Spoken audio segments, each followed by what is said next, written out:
Romanos no capítulo 5. Paulo estava falando aqui nesse trecho aos irmãos de Roma a respeito da justificação pela fé. Que nós recebemos a salvação em Cristo, nós somos justificados em Cristo pela nossa fé. E ali diz, logo no comecinho do capítulo 5, justificados, pois, mediante a fé, temos paz com Deus por meio de nosso Senhor Jesus Cristo, por intermédio de quem obtivemos igualmente acesso pela fé a essa graça na qual estamos firmes. E gloriamo-nos na esperança da glória de Deus. E não somente nisso. Ali diz assim que nós não vamos se gloriar somente na glória de Deus, na alegria de Deus, no favor de Deus. Aí Paulo diz, e não somente isso, mas também nos gloriamos nas próprias tribulações, sabendo que a tribulação produz a perseverança, e a perseverança a experiência, e a experiência a esperança. Aquilo que a irmã estava falando, né? Que através das dificuldades o Senhor vai ensinando a gente a ter perseverança, a esperar com confiança. A fé aquilo que é a certeza das coisas que se esperam. Quando você tem certeza daquilo que você espera, é a fé, porque você já está realizando aquilo na tua vida. Porque você está contando já com aquilo na tua vida. Uma vez eu ouvi num livro do irmão, de um pastor, me fugiu até o nome dele agora, Silmar Coelho. Ele diz assim que ter fé é dançar uma música que nunca foi tocada. É ter coragem de dançar uma música que nunca foi tocada. Então é loucura diante daquelas pessoas que estão vendo.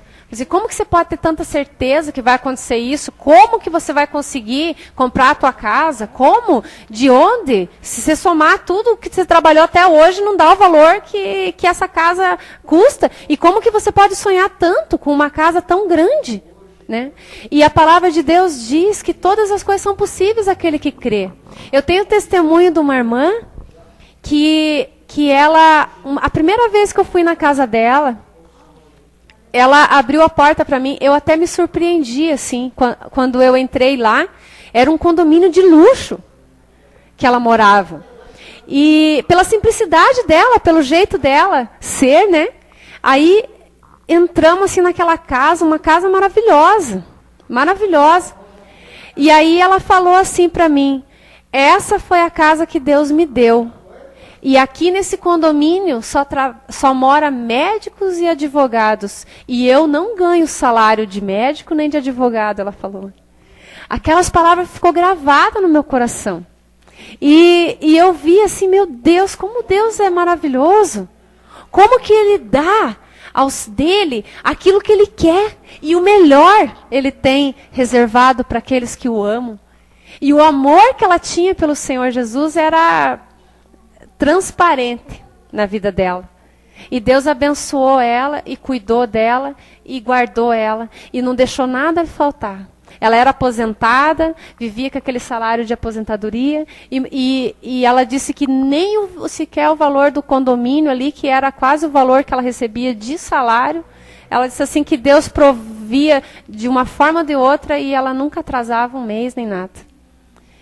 É Deus operando em cima da nossa fé, naquilo que a gente crê. Como a gente estava falando ontem ainda, se Deus te dá uma bênção, é porque Ele vai te dar todas as condições para manter aquilo que Ele te dá. Deus, Ele é perfeito, Ele nunca vai te dar algo que vai ser um peso na tua vida. Então, se Ele te deu um carro, Ele vai te dar condições para você abastecer e pagar os impostos. Se Ele te deu uma casa, Ele vai te dar condições de sustentar ela. Se Ele te deu uma família, Ele vai te dar condições de dar alimento para os teus filhos e roupa, aquilo que eles precisam. Porque o Senhor é contigo, só por isso. E porque a palavra diz que todas as coisas que nos sobrevêm, elas cooperam para o nosso bem. Essa é a verdade da palavra de Deus. E mesmo as tribulações, quando vêm, Deus, a Bíblia diz que Deus é um pai que educa. ele educa e ele até açoita. A palavra diz assim lá em Hebreus, né? Ele diz assim que Deus açoita aquele a quem ele recebe por filho. Ele é severo com aqueles que ele ama. E ele açoita aqueles a quem ele recebe por filho. O que essa palavra quer dizer? Que Deus, ele trata, às vezes corrigindo com dureza, a todos aqueles que ele ama. Porque ele quer o bem. Assim como o pai quer o bem para o seu filho. Você quer o bem para o teu filho quer a chave do carro, ele tem 10 anos de idade. Você não vai dar. Ele vai chorar, ele vai espernear, ele vai brigar, mas você não vai fazer isso porque você ama ele. E você não vai pôr a vida dele em risco. Da mesma forma é Deus. Ele corrige aquele que ele ama. E a Bíblia diz que ele açoita aqueles a quem ele recebe por filho. Então aqueles a quem ele quer dar a herança do reino dele, ele é severo e rigoroso no ensinamento. Porque ele quer que você cresça. Porque quanto mais você crescer, mais ele pode acrescentar na tua vida. E enquanto você for menino, ele não pode te dar a chave daquele carro que você quer. Por isso ele quer que você cresça. Porque a hora que você for adulto, você vai ter controle e condições de dirigir aquilo que ele tem para pôr na tua mão. E isso é para todas as coisas da nossa vida. Deus, ele é um Deus que corrige porque ele ama. E essa correção do Senhor, muitas vezes, vem em forma de turbulência na nossa vida. Ou é uma indisposição, às vezes, com o vizinho, com um amigo, com um parente, uma situação que nos chateia. E se a gente se sente chateado com aquilo que aconteceu, se o nosso íntimo, nosso coração se magoou tanto com aquilo, será que muitas vezes a gente se magoa tanto com algo, não é porque nós estamos amando tanto a nós mesmos, acima daquele outro que nos ofendeu? Porque a pessoa que nos ofende, que age com leviandade, às vezes até nos humilhando, nos xingando, nos amaldiçoando, sei lá, qualquer coisa qualquer afronta que a pessoa possa fazer. Se a gente olhar com os olhos espirituais, a gente vai ver que a ação que ela está sendo, quem está sendo o Senhor na vida dela, não está sendo o mesmo Senhor que é na nossa. A Bíblia diz que a nossa luta não é contra a carne e sangue, mas contra os principados e os potestades das regiões celestes, né, como diz a palavra. Então a nossa luta não é contra a carne, contra aquela pessoa que nos ofendeu, mas é contra toda a hoste espiritual da maldade que está usando a vida dela para nos afrontar. E se o inimigo está usando a vida dela para nos afrontar, é porque ele viu fraqueza em nós naquela área. A partir do momento que nós aprendemos a amar o nosso próximo, como a palavra diz, amai-vos uns aos outros, ele não vai encontrar mais brecha em nós. E de repente, ninguém mais vai vir nos afrontar, porque não vai ter mais graça.